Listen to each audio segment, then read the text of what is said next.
Hello, everyone. Welcome to this episode of Shirley Talk. I'm Mike Mulroney. I'm Kelly Duckworth. Kelly, are you in the medical field at all? No. Psychologist? Nope. Nothing? Prescription? Pharmacist? Nothing. Highly educated? A little bit. Do you have an announcement to make for us? Try to put you on the spot? Yeah. I'm going to have a baby. Yeah. What are we having? We're having a girl. That's right. Her name's going to be Avery, right? Avery. Yeah, that's amazing. So I got 3 kids, and I remember when they were little, and so you're in for some excitement, I tell you. Can't wait. Well, today we have Miss Ashleigh Skaggs here with us today. Thank you for coming in, Ashleigh. How are you doing? I'm good. It's my pleasure to be here. Thank you for inviting me. So we connected via email, and you told us that you're an end-of-life navigator, and that's man, I tell you, the stories that we hear on our side with Shirley's way, I can't imagine what you deal with on a daily basis. So what does an end-of-life navigator do? First of all, what's the name of your business? My business is called Morningstar End of Life Care. And so an end of life navigator is, in some circles, also known as a death doula or end of life doula. So Doula? A doula, yes. Is that I don't know. The Doula? term, I've never heard that word before. I'm speechless, as you can tell. The term derives, I believe, from Latin. Okay, and doula, that's what I was getting doula at, means servant. So doulas it is a very, very old profession that has existed for many, many years, long before any of our professions ever came around, because people used to care for their dead. Funeral homes did not exist until about the 1900s, and even then they were furniture stores part of the time. And then that's how they got into building caskets and things, and then started taking people away and learning the funeral arts. But before that, cultures took care of people. And so the job of an end-of-life navigator, a death doula, kind of grew out of an increasing awareness and desire for more humane and compassionate ways to pass away. So we're gonna name this podcast Death Doula. I like that name. As morbid as it sounds. It but does real sound quick, morbid. before we go on with you say death was handled by different cultures. You know, I still do like westerns. Mm-hmm. But it was interesting. You see in some of these old movies and TV shows, you know, they would parade the dead person around town, or they would, probably back then they didn't have living rooms, but basically they would set the dead person up in their houses and things like. Is that really what they used to do? Yeah. So there was actually a room in old Victorian homes called a mourning room, and that was where they would put their dead on display, and they would be on display for a couple of days, and family and friends, neighbors, they would all come in and pay their respects to the family, but it tended to be a little bit more of a celebration, and death was not something that was so scary. I mean, the turn of the century, we were dealing with death on a constant basis between the wars and the plagues and all of the pandemics that we're dealing with today. Yeah. They were more widely not popular. That's not the right word, but they it was a lot easier to die. And so death was more of an everyday occurrence, in that people were very familiar with death and didn't really have a problem being around it. And once we started utilizing funeral homes, we would take our dead and take them to the funeral home, where they'd be put behind white walls. And when they come back out, they just look like they're sleeping. And so that's why, as a Western culture, a lot of people are afraid of death, because they don't experience it until they see somebody in a casket and they look like. Well, years ago, and we're slowly getting back to that in society, but years ago, there'd be a duel in the front yard, and they would just pick the dead guy up and say, you lost, you know? I mean, it's just... That's a different kind of duel. We're kind of getting back to that. You see everybody killing each other Culturally, these days. I'm thinking of a Viking funeral where you get thrown on a ship and they torch it. Yeah. That's an expensive ship to push out there to is. catch on What fire. an awesome way to go. Those kinds of funerals were a little more rare, the ones where they'd actually put them on the ship, because ships were so costly to make. But, you know, unfortunately, Kelly and I go to a lot of funerals, and I don't know if you remember this, but the last one we went to, I said, we're doing this wrong. I said, why are we standing here crying and upset? You said it used to be a celebration of life, and that's what it should be. I really think there's a whole new business model out there where you could create a funeral home and have a bar, sell beer, drinks, because people are tailgating in the parking lot anyway. Yep. Out there cheering and drinking a beer to Joe because Joe just passed. And sometimes I think we're really doing it wrong. There are some funeral homes that do have open bars where you can come in and you can have a final drink with your loved one. I know if they don't serve bourbon at my funeral, I'm gonna be real upset. What kind of bourbon do you like? I love Woodford Double Oaked. Well, there you That's go. my favorite. We'll talk about that later. Off air. I might have some of that laying around. I'll tell you why. But anyway, so end of life navigator. How do you get involved? I mean, do people reach out to you? I've never heard of your business. That's why I'm so intrigued by this. So this actually started on the West Coast and in Canada. Cultures and states where the right to die or the dying with dignity movement is legal. We are getting closer to it being legal in each state. I live in Southern Indiana, so I'm constantly watching Indiana laws and Kentucky laws. And every single year, the right to die movement goes to legislature. And every single year, unfortunately, it's turned down. But we are getting closer. So be sure to write your congressman on that. I'm so tired of our, and there's a reason for this, but I'm so sick and tired of our politicians stepping in the middle of things that they have no business being involved in. Yeah.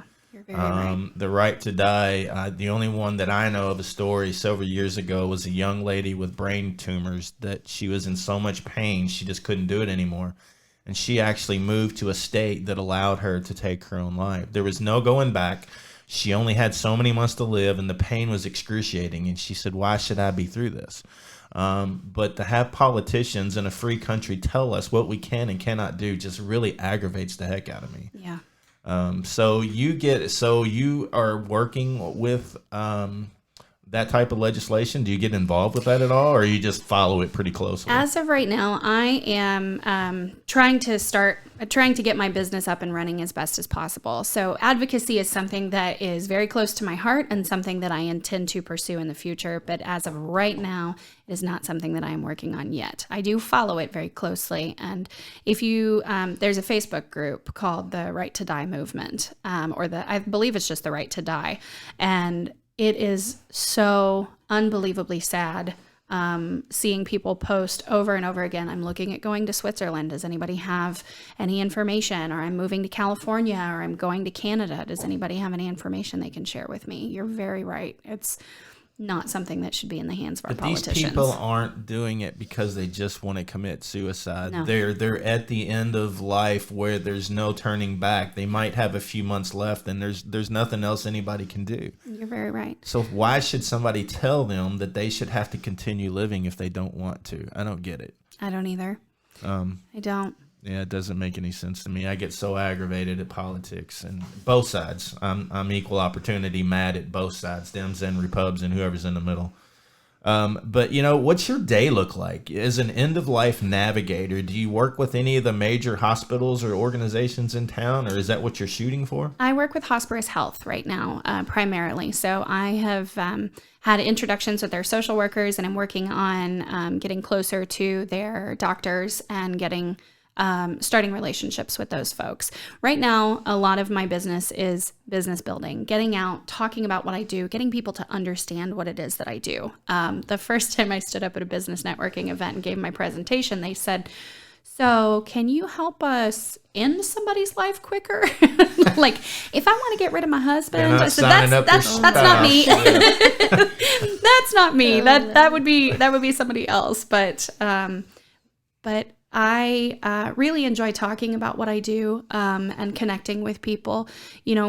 Grief is one thing that we all share. Every single person has grieved someone or something in their life, and we just don't necessarily realize it. The entire world is connected right now because we're all grieving the loss of everything that we've lost during the pandemic, whether it's people or jobs or cultures or traditions or celebrations. We've all lost something, and that grief is very real. We're all operating in survival mode right now. And so just talking with people about, tell me where you're at right now. A lot of what I should be doing is working with people who are passing away, but what I find myself doing most regularly is talking about grief and bereavement. So how did you get involved in this? Is there a end of life navigator college course that you take? I mean, how does that work? There are actually a couple. So the program that I work with is called Going with Grace. It's based out of San Francisco.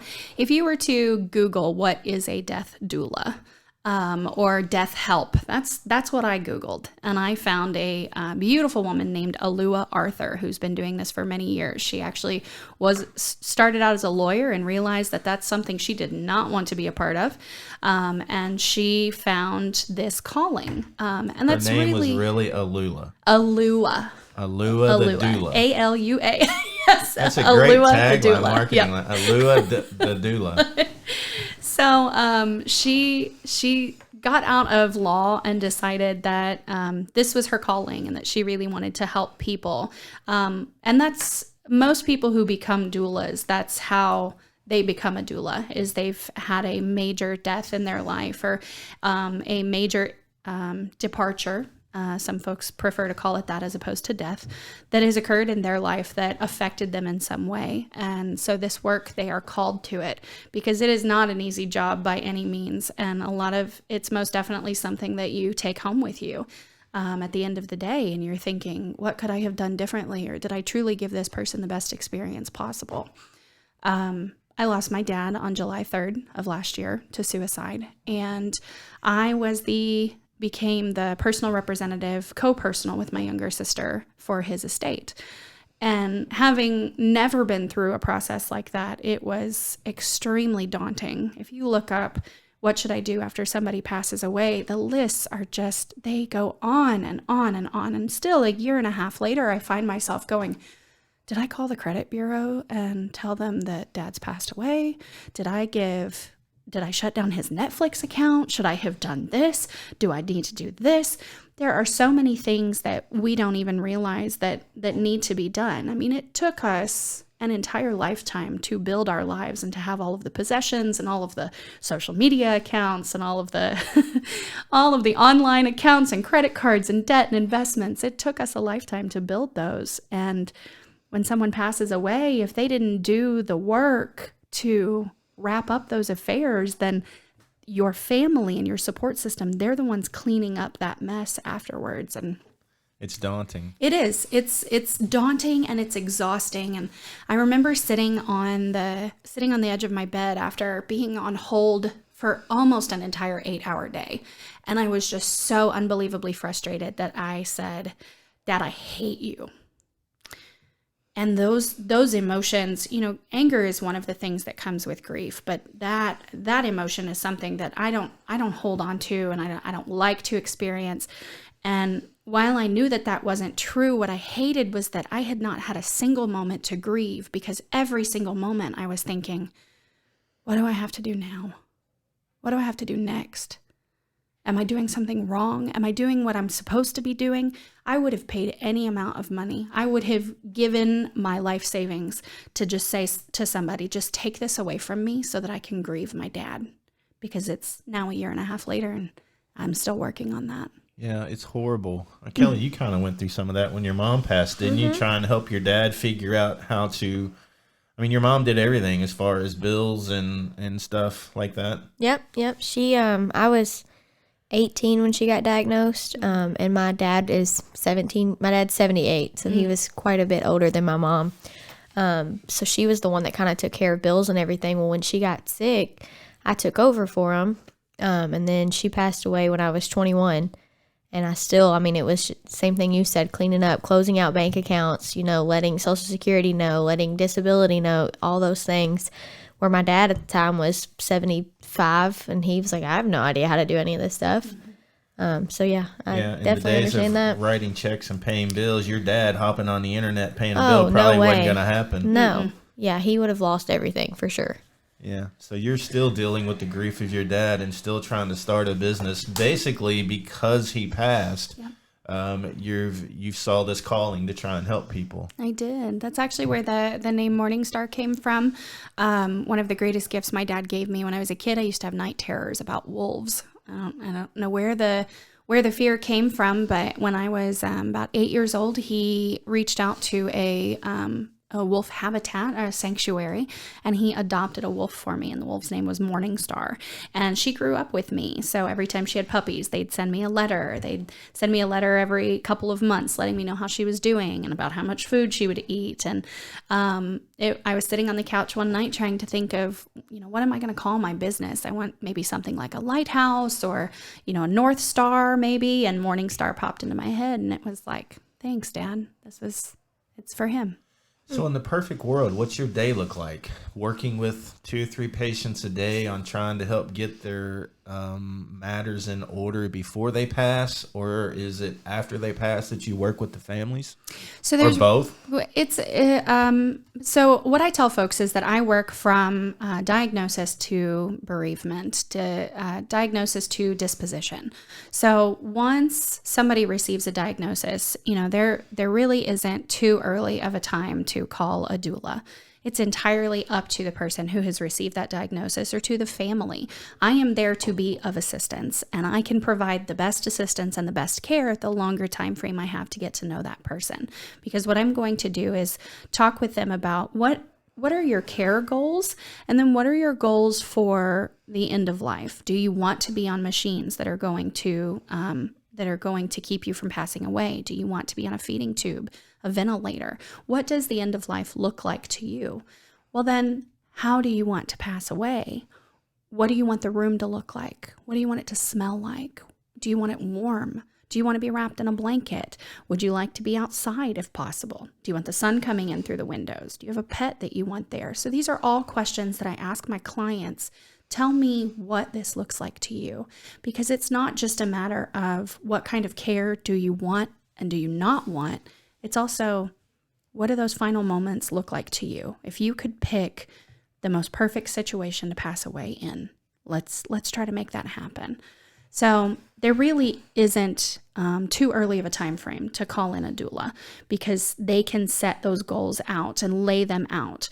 And if your prognosis is cured, if your cancer goes away, if we are able to get that diagnosis off of the table, you still have this plan for the future, because like it or not, that day is going to come at some point. And if you haven't prepared for it, well, when we fail to plan, we plan to fail. Mm-hmm. Yeah, you sound like a project manager in the business world. That's kind of how I was thinking. I used to be a director of sales and marketing in senior living, so I'm used to that strategic planning. Yeah. So you said that you help with, I took the notes from your email, but it says you help with alternative funeral arrangements. Have you had anything creative that people wanted to do or see? I'm sure people can come up with some crazy ideas. Some people can. So the job that I had before this, I worked for a funeral home for a short time. And so the funerals that I experienced or witnessed primarily are from the funeral home, because boy, when you get end of life involved and you get some wild family members involved, some crazy stuff happens. Now, they were one of those funeral homes that had a liquor license. So we would have families that would show up. In Kentucky? In southern Indiana. Okay. They do have I think I got drive-thrus over there too. No, we don't have drive-thrus in southern Indiana. That was the wildest thing to me when I came to buy liquor at 21 in Kentucky. They were like, "Would you like a straw?" Yeah. Excuse me. Yeah, that's funny. I just roll up in my car and okay, cool. But when you get alcohol involved, of course, things get a little wild. But we had we brought we had a biker memorial and brought the gentleman's Harley into the funeral home, pulled it in through the side door there, and parked it up next to his casket so that the family could be with the bike as well, because that was his whole life. That was something he loved. Was this here in Louisville? This was in southern Indiana. Because we just went to the same funeral. Oh, did you really? Not the same one, but yeah, that's why we looked at each other. Yeah, we were like, what? It's a pretty popular thing. Biker funerals, boy, they are something to experience. If you ever have an opportunity to go to one, you should, because they are pretty cool to be able to witness. We could hear, there was no amount of sound barrier that would have stopped us from being able to hear all the motorcycles from inside the building when they pulled out. Yeah. We did do a mock Viking funeral. We had a gentleman whose family was Norse, and when he passed away, we had someone build a small Viking ship, and we took it to a lake that he used to frequent, and we set it on fire, essentially. They hired an archer to actually shoot the bow and arrow. I don't know how he managed to hit it. I have no idea. He did manage to hit it. But of course you can't take a giant boat out to the, Ohio River and set it on fire. So this was trouble for that one. Yeah, it was a pond somewhere. Yeah. It was that memorial idea, but those kinds of things. Yes. That's awesome. So how do people reach out to you? So I am working on building a website as of right now through my email and my phone number, and I have a Facebook. So if you, a Facebook and an Instagram, if you connect with Morningstar End of Life Care, my Instagram, I think it's Ashleigh End of Life Navigator, I think, and it's ASHLEIGH, End of Life Navigator.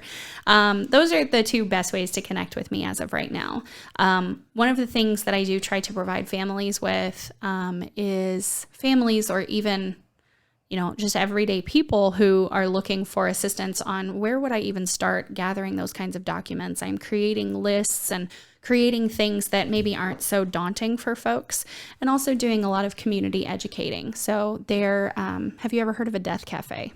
No. Okay, so a death cafe is an open forum where people come together in a cafe of some kind, a coffee shop, and they just talk about death. It can be any conversation. It can be anything from the right to die movement to, I don't want to die and I'm terrified, or I just lost somebody. Anything. There is no, there's a facilitator there to kind of ask questions if the conversation wanes a little bit, but for the most part, there's no set directive or anything that you need to follow. I do something very similar to that that's called Death Over Dinner. And so it's in a restaurant where folks come together and we have conversations about death. Same situation. I may have questions that I start people off with or can ask folks. It's a little more guided than the death cafes, but for the most part, it's just to get people talking. It's part of what we call the death positive movement, to get folks talking about end of life and death care. Because we are so unbelievably terrified of it. I know I can speak from personal experience. My mother is absolutely terrified of it.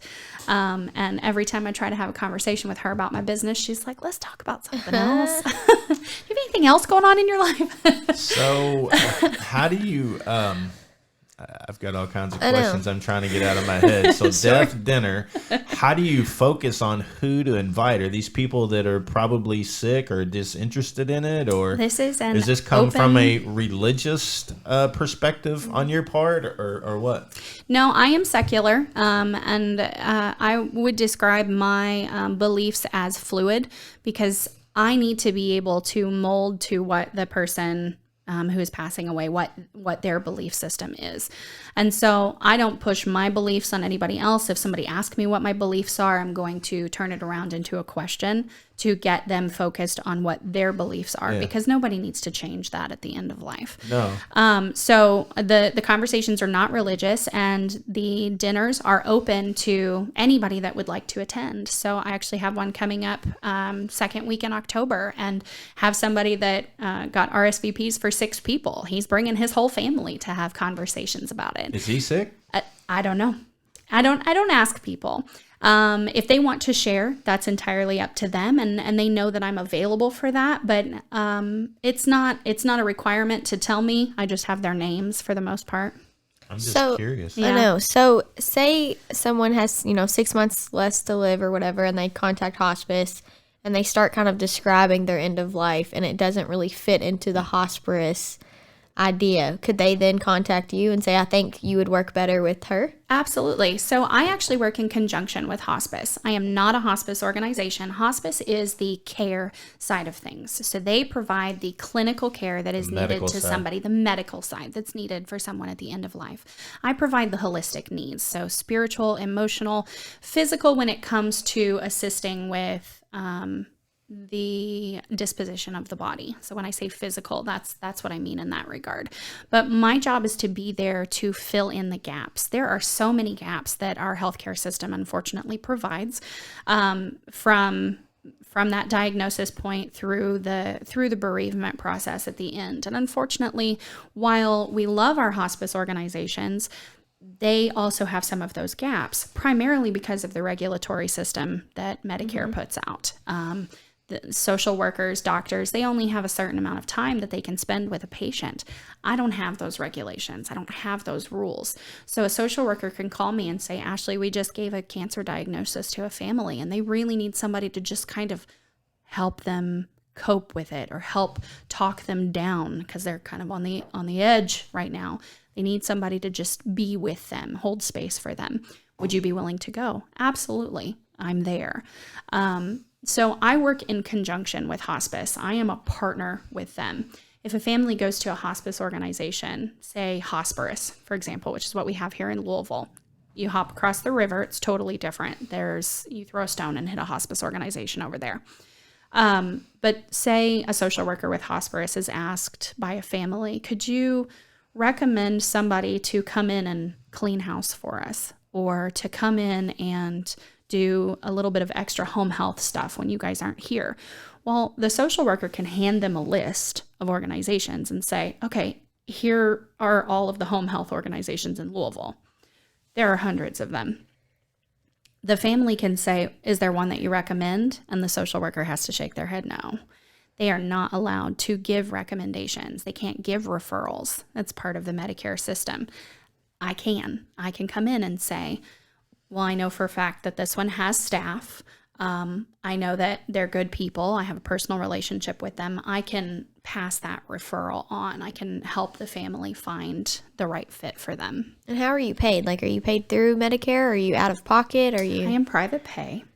So this would be something that the family would decide to invest in, because it is an investment to make sure that that person's life has the absolute best outcome, that their death has the best outcome, and that the family is set up, for the process of cleaning up the estate afterwards. And so you can stay with the family even after death? Correct. Yeah. So that's one of the services that I offer to families is 13 months of being able to call me afterwards. So if, because that first year. Yeah, get through all your firsts. Yeah, you got to get through all your firsts. And it's after about 6 months that people start to fall off. Right at the very beginning, people are very, oh, what can I do to help you? And let me bring you casseroles. And they're sending cards and they're talking with people. But once that first year is over, it's like, okay, it's time to get over it now. I'm surprised it's that long. When my mom was dying, people were there all the time. And that's why I gained so much weight, because everybody comes by and they'll bring a bucket of chicken or breakfast or sausage biscuit. And I just gained so much weight. But after that, I'd say a week or two, they were gone. And we're just sitting there looking at each other like, she's not coming back. And everybody's gone. There's nobody here to talk to, nobody to keep your mind off things. And it's tough. And it was probably a week or two after the funeral that everybody just disappeared, and they all have their lives, and I get it. But if you're dealing with someone that is by themselves and they just lost the only person that's ever in the house with them, and it's tough because there's nobody there anymore. Yeah. So I'm surprised that you said 6 months, because I would think it would be a lot less than that. Depends on your friend system. I'm grateful to say that when I lost my dad, I had a really great support system that was constantly reaching out to me, to the point where, my two best friends on the anniversary of my dad's passing took me out for brunch that day. Yeah. They were like, we're getting you out of the house. We don't want you focused on this all day. So it truly depends on your support system too. But also, the advice that I would have to people who are grieving is don't be afraid to ask for help. And I know that is so unbelievably difficult. And then to those people who are supporting the folks who are going through that grief, to say, don't ask them to get over it. Grief isn't something you get over. It's something that you learn to live with. You can't tell somebody, well, grieving just makes them unable to rest in peace, or any of the cliches, like they're in a better place now. That doesn't work. It's not kind. It's not thoughtful. Sit and be with that person in their suffering. Because, sit and listen. Yeah, sit and listen. Because when we learn to sit and be with someone in their suffering, when we learn to suffer with others, it's when we grow compassion. And Lord knows we could use a whole lot more compassion in this world. For sure. Yeah, we did a whole episode once on things to say and not to say to somebody who's sick with cancer, because people think they're being helpful and they're not. Nobody wants to hear keep fighting or, stuff like that. Or the big one we see a lot is will the grief ever go away? No, you just learn to deal with it. Yeah. You keep it in your mind. You put it in a place where it's not trying to bother you every day, and you live your life. But when you walked in here, first thing Kelly said, you can't see it on the podcast, you'll see it on the YouTube, is your bright colors, you're all smiles. How do you stay so happy? I got to think this has to drag you down. Or when you get home, you just kind of sit in your chair and think, what did I just go through? I do have to decompress. I have 2 wonderful cats, one of whom is a kitten who does not let me be sad. She is the best possible cure for depression and anxiety, I can tell you that. But I have always been a very happy person. And I think, that's having lost a dad to suicide and having gone through severe depression the majority of my life and dealing with suicidal ideations in previous years. I can't just say as a child because I was having them last year. It's constantly something that's at the forefront of my mind. And so sometimes people who are happy, we put out that facade that we are constantly happy to kind of fool ourselves. We put a mask on. But after losing my dad, I realized that, life is meant to be lived. And it's amazing how much talking about death makes you feel like living.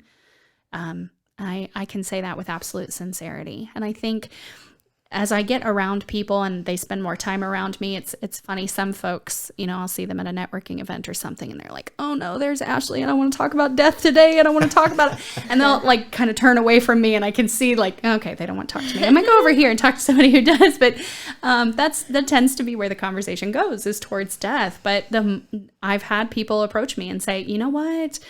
I hated that conversation when we were having it, but I felt so much better afterwards. Yeah. Because suddenly somebody has given them permission to talk about something that they're afraid of. Yeah, we kind of feel the same way. But the interesting thing is, if I'm standing there talking to friends, I don't talk about Shirley's way. We try not to talk about it unless they bring it up. I will never ask anybody for money in a casual conversation. Won't do it.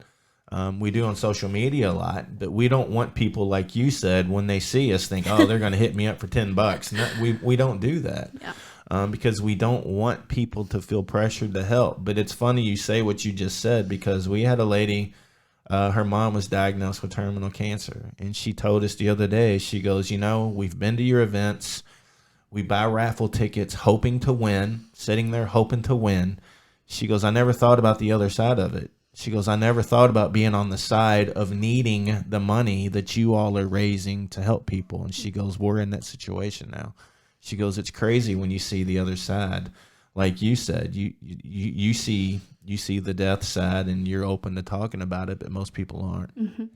Well, and that's why the death positive movement is becoming I've never heard of that. I'm going to have to look that up. Yeah, just look up death positive movement. And more people are talking about it. If you were to Google death events on Eventbrite, for example, you're going to find hundreds of events. Really? Virtual, in person, doesn't matter. Google that real Talks, quick. conversations. Yeah, Eventbrite. Just type in death. There will be all kinds of conversations that pop up, things that they want people talking about. We want it to be at the forefront of people's mind because it's not elective. You don't get to choose whether or not you're going to pass. Yeah. Every single person on this planet is born with a terminal illness. I heard somebody say the other day, we're not getting out of this alive. No, we're not. Death over dinner. Death over dinner. That's probably 6th. mine. So it's just, Wow. we've got to get people talking about it. We've got to have those conversations. And when I say I walk into a business event and I walk up and people are like, they're afraid I'm going to talk about it. Well, it just kind of comes up in conversation. When somebody new meets me and they find out what I do, they're like, oh, I need to know more. I think it's intriguing. I'm intrigued. myself. I know. Yeah, Yes. it's very interesting. Yeah, so it's not that I just walk up and I'm like, hey, who's ready to die today? No, Yeah. that's not how the conversation goes. It's usually that somebody asks me, like, tell me more about this. But I remember, I don't know if you did this, and I don't know why, but when my mom died, I went through probably a week after.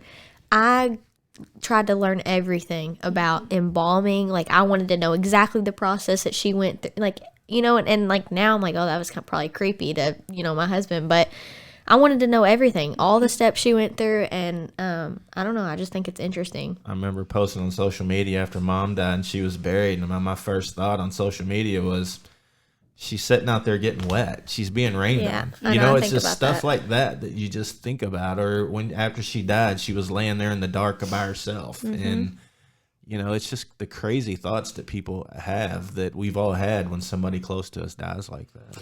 And that's one thing that as a doula, we tend to look at, you know, you're always listening for what people aren't saying. So your comment about moms getting rained on, that tells me that you believe that there is a connection between the soul and the body as well, and not that they are two separate beings, that body is still her. And so it's different for every person. In conversation, some folks believe that the spirit completely disconnects from the body, and that once that process happens, the body is no more. I have That family the members person that is- won't even go to the cemetery Yep. because she's no longer there. She's not there. Yeah. So it's different for every person, but it's one of those things you're constantly thinking, you know, or constantly listening for those cues. Yeah. Wow, very interesting. I think we could sit here and I throw could all kinds of definitely- questions at you, Fran. We'll have to get you to come back. You know, I'll come back. you know, absolutely. I'm sure you added this to your list, and I think you had this same problem. But after my mom died, about a week later, somebody hacked her Facebook account Oh, yeah. and was sending some of the most god awful, nasty messages I've ever seen in my life. And getting Facebook to delete her account took us weeks. It's awful. I mean, it's horrible. The stuff they were posting. I mean, I had it to was unbelievable. memorialize my mom's. They wouldn't delete it. It had to turn into a memorial page. Yeah. I don't It's- remember how I got them to delete it. That and all the social media pages, they live on forever. And I don't know. Well, back then there probably wasn't memorial Facebooks. It's been Yeah, probably not. done. Yeah, it's only been in the past maybe 2 or 3 years that, Yeah. that people have started to, that Facebook has realized, okay, we're not only watching Facebook accounts get hacked, but we're also seeing that person is being reminded that it's dad's birthday every single year. Oh, hey, it's Tony's birthday. You know, you see that, you still see memories with the person. When you make a legacy account on Facebook, or your person who is the legacy contact goes in and turns off that Facebook account, those memories disappear, so that pain does not come up for the, you know, for And the you can support choose system. to go and look if can. if you Yep. choose to. Yeah. Yeah, because right after mom died, everybody knew what we were dealing with. And I think I just posted cancer finally won. Yeah. And that post popped up a year later. Yeah. I mean, you know, it was, it's tough to relive that kind of thing. It is. It's very tough. I know yesterday was my dad's birthday. Seeing pictures of him pop up on Facebook, it was really tough. I called my sister and I said, "How you doing today?" She said, "I was good," until I saw that picture of you and Dad. Yeah. Yeah. Well, it's an amazing thing you do. I don't see how you stay so happy all the time. But again, we all have our moments of decompression. Sometimes we go home and just, you know, when you deal with a child death or something like that, or it's just so heart wrenching. But anyway, thanks for coming in today. Like I said, we'll have to get you to come back in and give us an update on how your business is going. Absolutely. We've got so many more questions to ask, and hopefully we can get them out there for you. Well, you write down your questions for me and I'll be back. All right, sounds good.